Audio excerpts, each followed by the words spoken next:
All right, Shalom.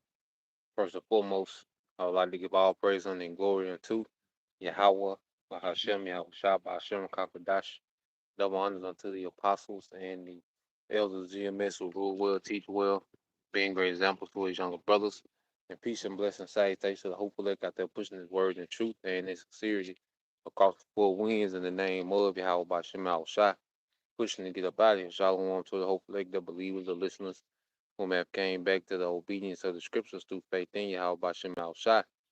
All right, and what I want to get into, all right, today, all right, doing this live is how, the Lord has, revamped a righteous legacy in the earth, okay, because us waking up to who we are, is way more, than just putting fringes on everything. All right, is way more than just, incorporate, more lamb into your diet. All right, it's way more, than burning incense and playing dress up on social media. Okay, the Lord, He awakened.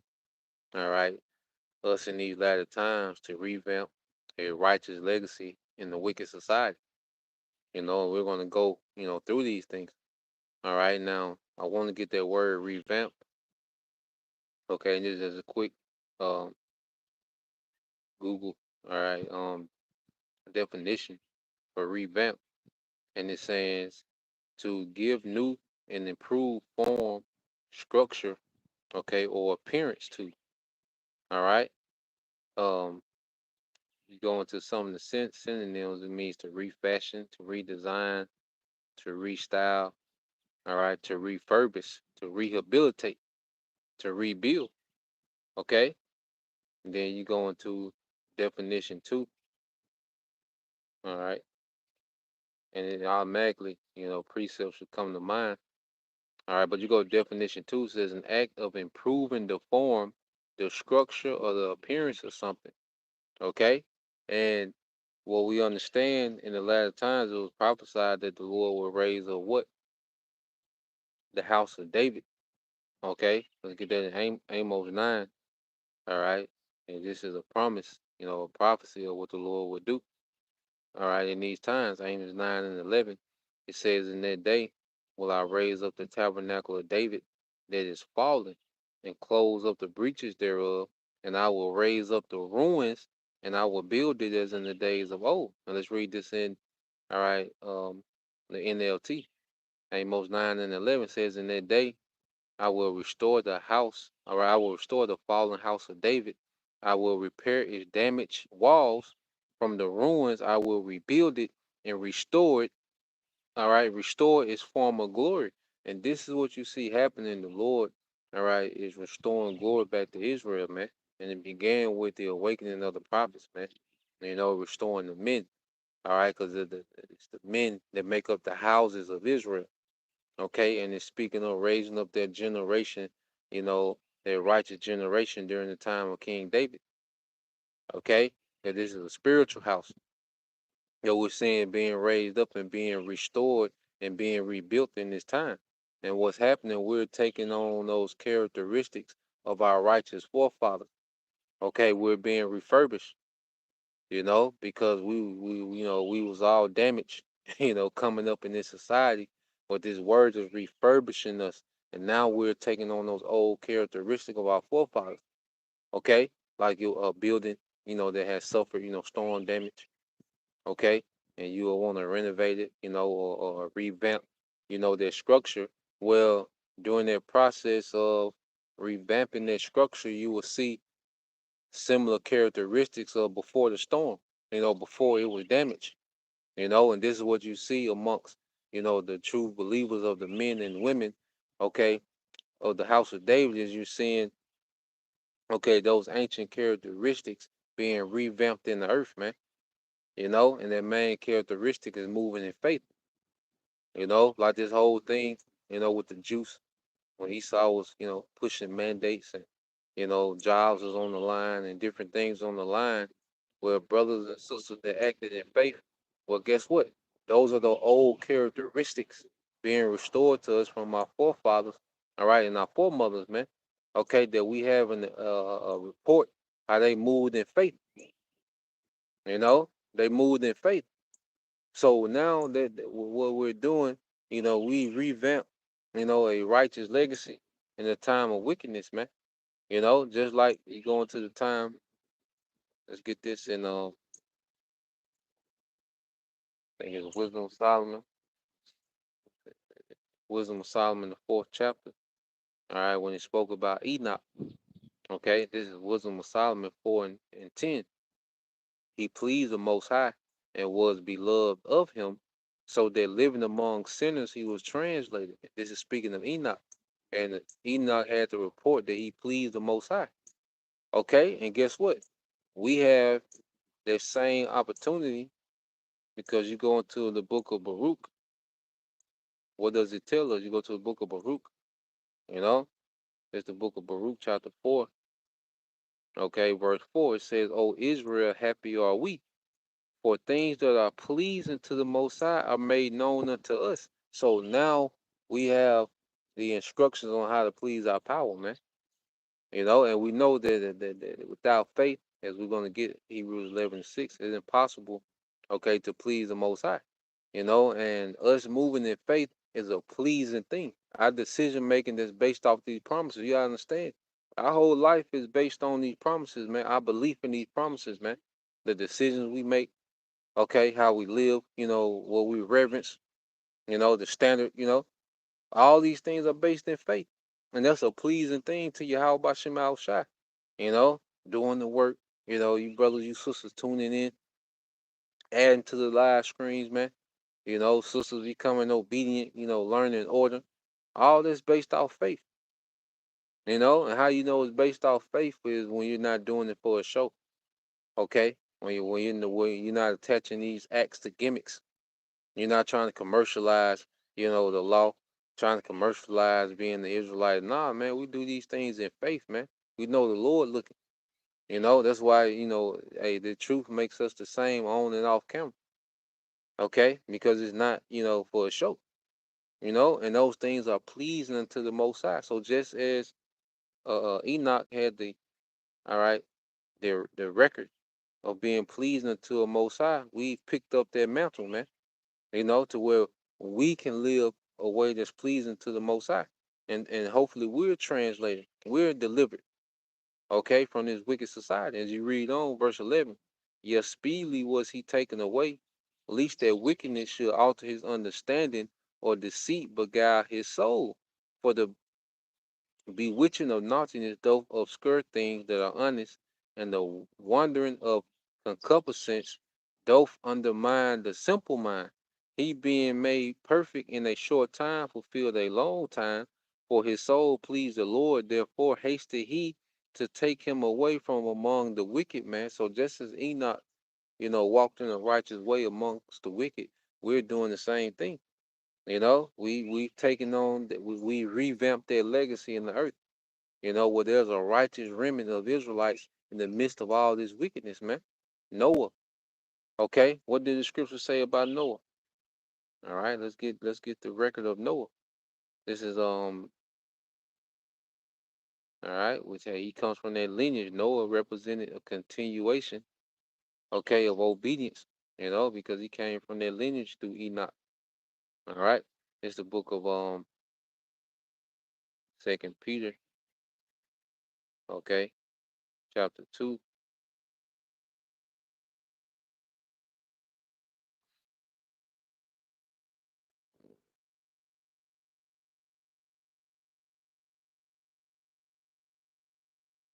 All right, it's Second Peter 2 and 5, and it says, "And spare not the old world, which is their old age."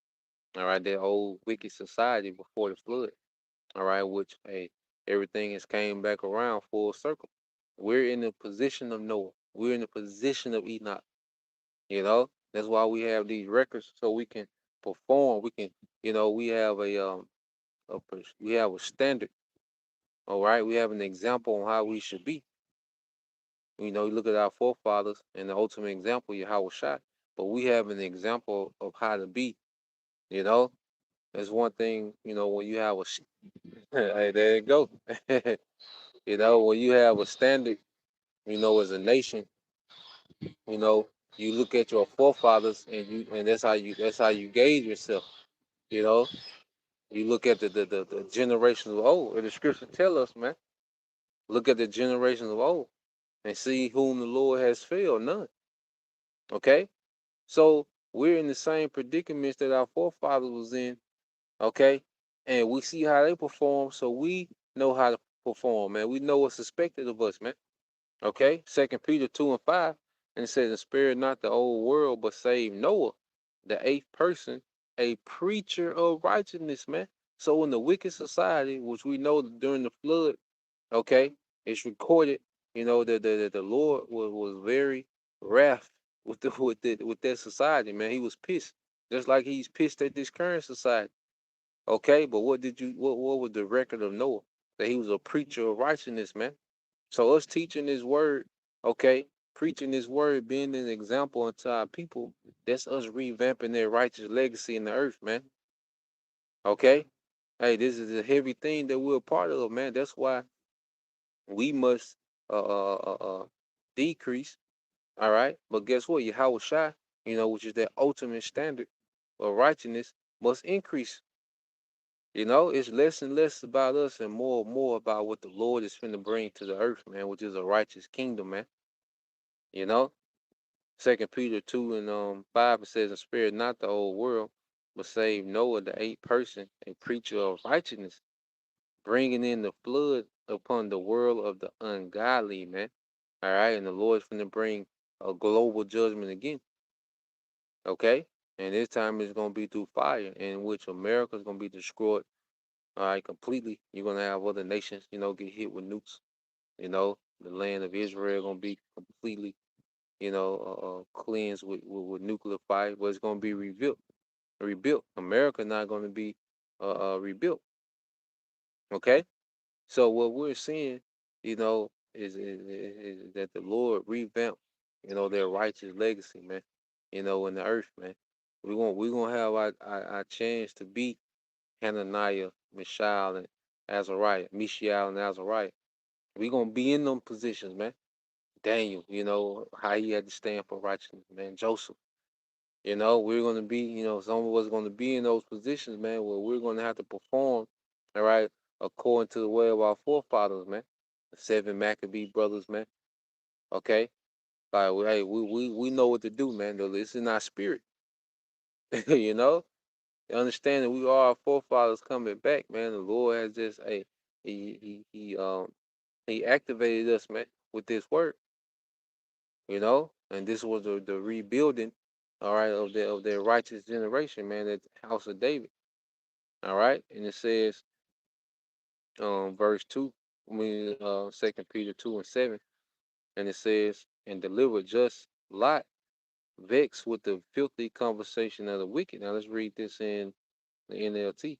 Second Peter 2:7, "But the Most High also rescued Lot out of Sodom, because he was a righteous man who was sick of the shameful immorality of the wicked people around him," man. And we have that same testimony, man. All right. It's just too much. This society is too much in wickedness, man. Okay?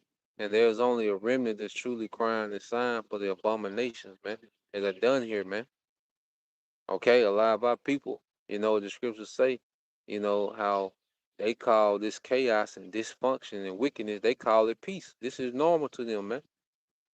Okay? Jake doesn't mind the continuation of this wicked society, but nah, man, you have a remnant that's truly fed up, they're truly vexed, man. They're truly putting up curses, man. Okay, they're begging the Lord win. Okay, a lot of times we just look out and we're just vexed, man. Because of the things that we see in our forefathers, our righteous forefathers. Because scriptures call them what? Righteous light. That's a righteous mindset to be in, man. Okay, outside of the elect, ain't no healing for this society, man. Okay, and this is why the Lord tell us, look, don't pray for them niggas, man. Worry about those. All right, worry about yourself and those like you, man. The hell with these niggas, man. Okay, we have absolutely no time to try to heal black culture, man. It's dead. Okay, that's the congregation of the dead. Nigga culture is the congregation of the dead, man. You know? We're not here for that. And we our forefathers was instructed not to worry about them niggas, man. Okay? Let's just get some examples of that. Okay? Let's get this real quick in the book of Jeremiah, chapter 11. Okay, verse 14. Jeremiah 11 and 14. Therefore, pray not for this people, neither lift up a cry or prayer for them, for I will not hear them in the time that they cry unto me for their trouble. Okay, and what's the major trouble that's coming? Jacob's trouble. So we instructed not to be concerned with these niggas, man. All right, the Lord told us who to be concerned with, man, and we're because I understand we gotta stick to the instructions, man. This ain't our thing. This ain't a Black Power movement, man. Okay, this ain't the Save the Hood movement, man. The elect gonna come from everywhere, from the hood, the projects, the backwoods, the you know, professional class, working class. You see, third world countries, the elect gonna come from everywhere, man. Upper middle class. The elect gonna come from everywhere. All right. We don't judge by where you from, man. We judge by your spirit, if you believe or not. The scripture, the House Shah said, you don't believe because you're not one of mine. It ain't no rocket scientist, man. Okay, we don't have to do a isolated investigation into you know your life. We don't have to go into your biography, okay, and try to determine. Nah, if you believe this word, it ain't about where you from. Is if you believe. Okay, that's what this thing is about, man. It's way bigger than what street you stayed on, man. Okay, what side of town you live on. Okay, Lord ain't interested in that, man. He interested in if you believe. Okay, that's why he said, let's go here to second Ezra.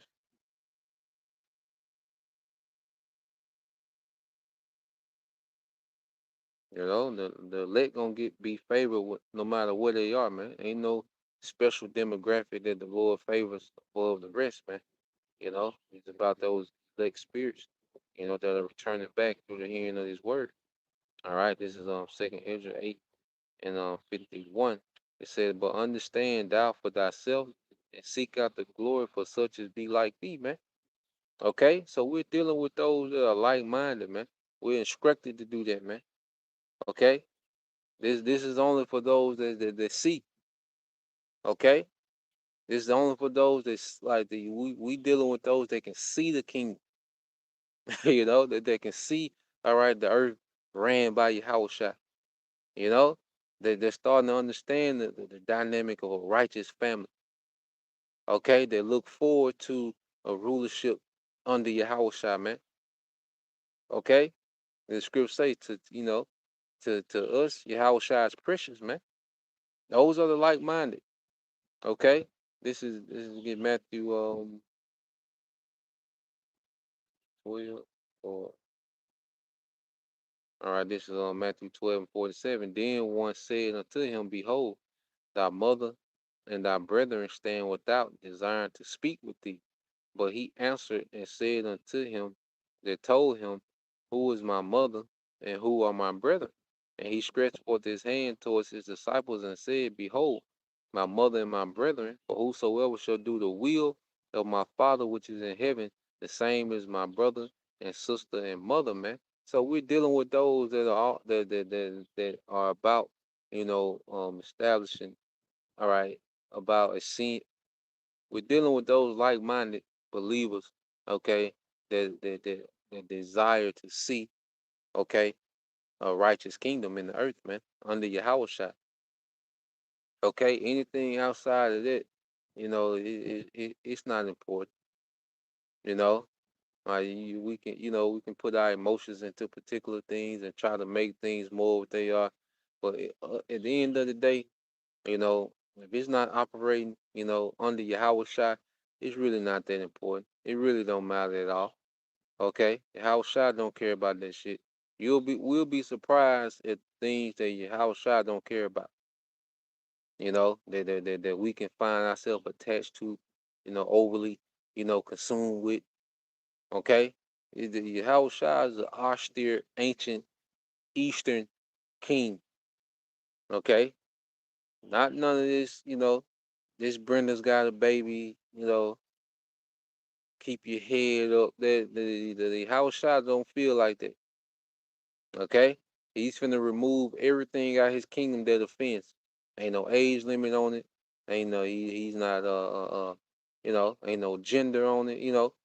Ain't no gender bias.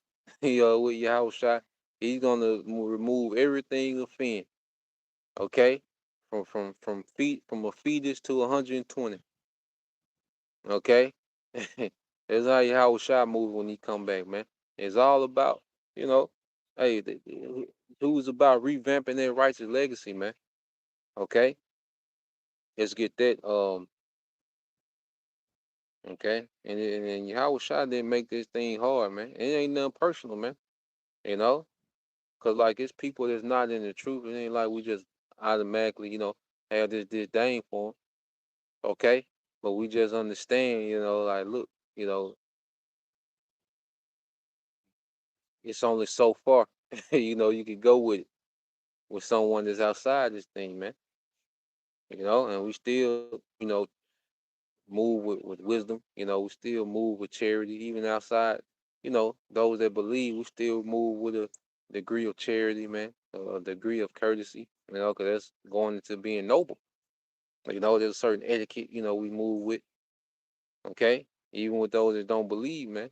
All right, but our time and our resources and our energy should be geared toward the believers, man. Everybody else get the leftover, man. Okay. Um, let's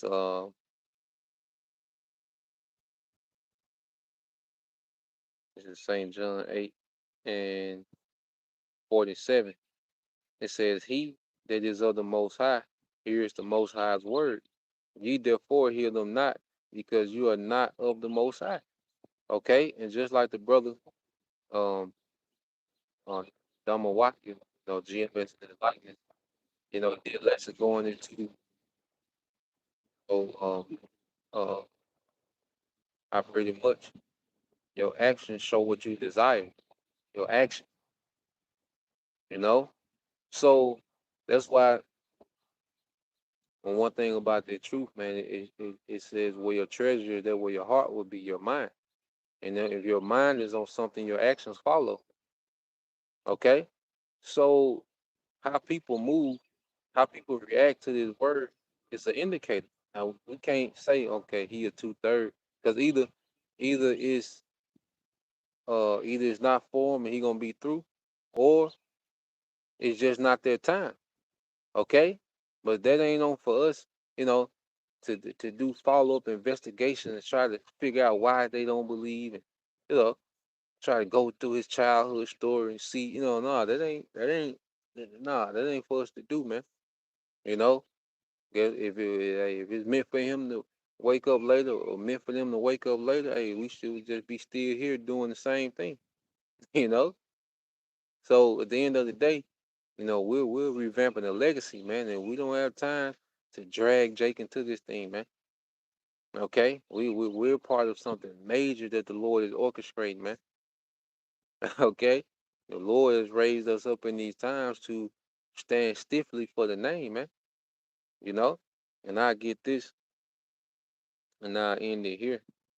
Okay, Pavaratas, I believe that's yep. This is First Corinthians 4:9 says, "For I think that the Most High has set forth the apostles last, all right, as it were appointed to death. For we are made a spectacle unto the world and to the angels and to men." So the apostles are like the headline, and you go into it, all right. When you are conquered, when you conquer people, you will bring them back, to your kingdom, and slaves. You will parade them through the city, you know, and we're like the end of the parade. We're a spectacle, man. Okay, but as we're being made a spectacle, man, and all eyes are on us, man, you know, hey, we're gonna be put in position to where we're gonna have to stand for righteousness in the midst of all this wickedness, man. That's the legacy that's being revamped. The Lord always had a remnant, okay? When the world, was just drenched in wickedness, he always had a righteous remnant, you know, that will be that example, man. Okay? That will represent him in righteousness, man. So this is what we're a part of, and we're finna come into the time of persecution, being blamed for everything. Esau gonna push, his propaganda against, the prophets, okay, against the doctrine, against the name of Yahushua. That's to come, okay? And we're gonna have to, finish this thing out, man. Like Yahushua said, the author and finisher of our faith. The author goes into being that example, okay? The author goes into being that example, that pioneer. Yahushua was faithful unto death. Apostle Paul faithful unto death. All the apostles, okay? Even Apostle John, he survived, but they tried to put him to death. The Lord just preserved him, for the book of Revelation. Okay? But he had the mindset that he was ready to go all the way. Okay? And that's, you know, um uh, uh, uh, uh, what we're finna be faced with, man. This is what this thing is building up to, man. Us finishing, that legacy of righteousness, all right, amongst the sons of God, man. Okay? And then ultimately, hey, we're gonna be rewarded, eternally. We're finna get that eternal reward, man. Okay, matter of fact, gotta end it there. Revelation 11 and 18, it says, and the nations were angry, and thy wrath is come. And why you see these nations geared up for war, man? Under the rulership of Esau, Edom. This man has did nothing but make the nations angry, man. Okay, gearing up for this war. And it says, in the time of the dead that they should be judged, and thou shalt give his reward unto thy servants, the prophets, and to the saints, and to them that fear thy name, small and great, and shouldest destroy them which destroy the earth, man. Okay? So now we're in the time of getting the prophet's reward, man. And the rest of the elect, small and great, beginning with those first fruits, 144,000, rest of the work, one third, okay, men, women, and children, okay, and the elect, all right, that's going to be gathered throughout the earth, man. Okay? We're coming to that time where that big payoff, man. For staying true to that righteous legacy, man. So that's the point. Just want to bring that out. Lord will. This was edifying once again. Give all praise, honor, and glory unto Yahweh, Bahashem, Yahushua, Bahashem, Kakodash, and double honors unto the apostles and the elders of GMS who rule well, teach well, being great example to his young brothers. And peace and blessings, salutations to the whole collect. Shalom.